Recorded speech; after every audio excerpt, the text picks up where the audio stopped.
Assalamualaikum warahmatullahi wabarakatuh. Perkenalkan, nama saya Farahdiba Budiman dengan NIM 2202010075. Adapun tujuan dari pembuatan video ini yaitu untuk memenuhi tugas akhir mata kuliah bimbingan dan konseling.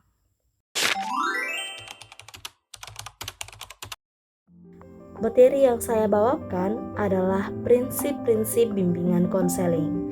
Perlu kita ketahui dahulu apa itu bimbingan konseling.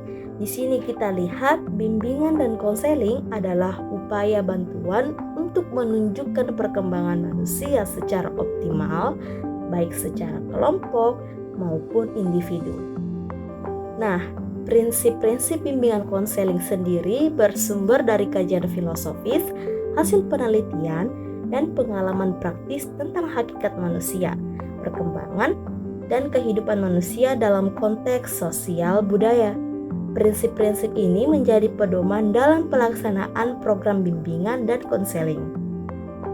Di sini kita lihat prinsip umum bimbingan dan konseling. Prinsip pertama berpusat pada individu. Maksudnya, bimbingan harus berpusat pada individu yang dibimbing dengan memperhatikan kebutuhan dan perkembangannya. Prinsip kedua, bantuan untuk kemandirian. Bimbingan diberikan untuk membantu individu agar mampu mengarahkan diri dan menghadapi kesulitan-kesulitan dalam hidupnya. Prinsip ketiga adalah fleksibilitas. Maksudnya ialah upaya pemberian bantuan harus dilakukan secara fleksibel, disesuaikan dengan kebutuhan individu. Ada prinsip keempat yaitu kerjasama.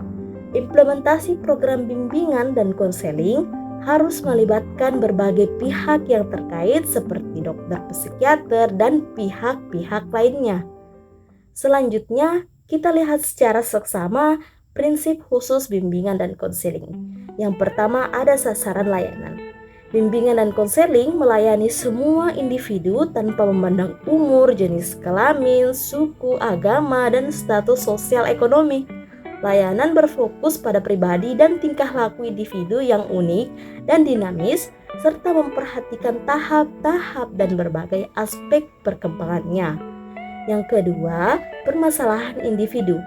Bimbingan dan konseling berurusan dengan hal-hal yang menyangkut pengaruh kondisi mental atau fisik individu terhadap penyesuaian dirinya di rumah, di sekolah, dan di lingkungan sosial. Kesenjangan sosial, ekonomi, dan budaya juga menjadi perhatian utama. Yang ketiga, program layanan. Program bimbingan dan konseling harus diselaraskan dengan program pendidikan dan pengembangan peserta didik, serta disusun secara fleksibel dan berkelanjutan dari jenjang terendah hingga tertinggi. Selanjutnya, tujuan pelaksanaan layanan bimbingan konseling. Yang pertama yaitu pengembangan kemandirian. Bimbingan dan konseling harus diarahkan untuk mengembangkan individu agar mampu membimbing diri sendiri dalam menghadapi permasalahan. Yang kedua, pengambilan keputusan. Keputusan yang diambil dan akan dilakukan oleh individu hendaknya atas kemauan individu itu sendiri, bukan atas desakan dari pembimbing atau dari pihak lain. Nah, tujuan dan pelaksanaan ketiga yaitu penanganan masalah. Permasalahan individu harus ditangani oleh tenaga ahli dalam bidang yang relevan dengan permasalahan yang dihadapi. Yang keempat, kerjasama. Kerjasama antara guru pembimbing, guru-guru lain, dan orang tua siswa sangat menentukan hasil pelayanan bimbingan itu sendiri. Selanjutnya, prinsip bimbingan dan konseling di sekolah.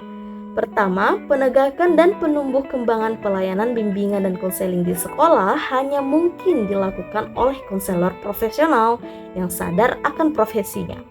Kedua, konselor harus mampu menerjemahkan prinsip-prinsip bimbingan dan konseling ke dalam program yang komprehensif dan hubungan dengan sejawat serta personel ke sekolah lainnya. Ketiga, konselor harus memiliki komitmen dan keterampilan untuk membantu siswa dengan segenap variasinya di sekolah. Selanjutnya, prinsip bimbingan konseling di keluarga. Prinsip bimbingan dan konseling di keluarga menekankan pentingnya komunikasi efektif antara anggota keluarga untuk memahami dan menyelesaikan permasalahan.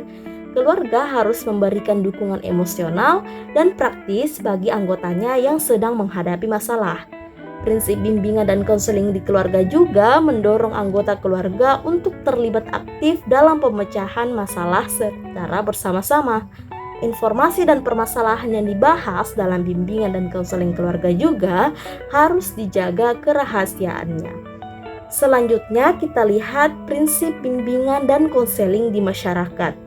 Prinsip bimbingan dan konseling di masyarakat menekankan pentingnya partisipasi aktif masyarakat dalam membentuk individu atau kelompok mengatasi permasalahannya, mampu memanfaatkan sumber daya yang ada seperti tokoh masyarakat, organisasi sosial, dan lembaga yang terkait, serta mendorong pemberdayaan masyarakat agar mampu mengatasi permasalahan secara mandiri dan berkelanjutan.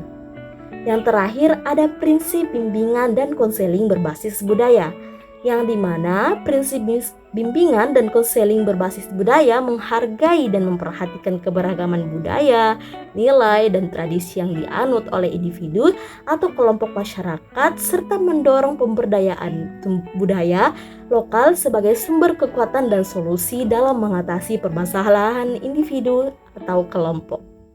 Itulah tadi beberapa penjelasan yang telah saya jelaskan mengenai prinsip-prinsip bimbingan dan konseling. Saya tutup dengan akhir kata, wassalamualaikum warahmatullahi wabarakatuh.